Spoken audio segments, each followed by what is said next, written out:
Kush pati më shumë para për me zhvillu Kosovën?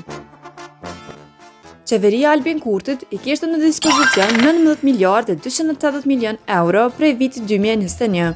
Qeveria Haradinaj i kishte 4 miliardë e 190 milion për gjatë viteve 2017-2019.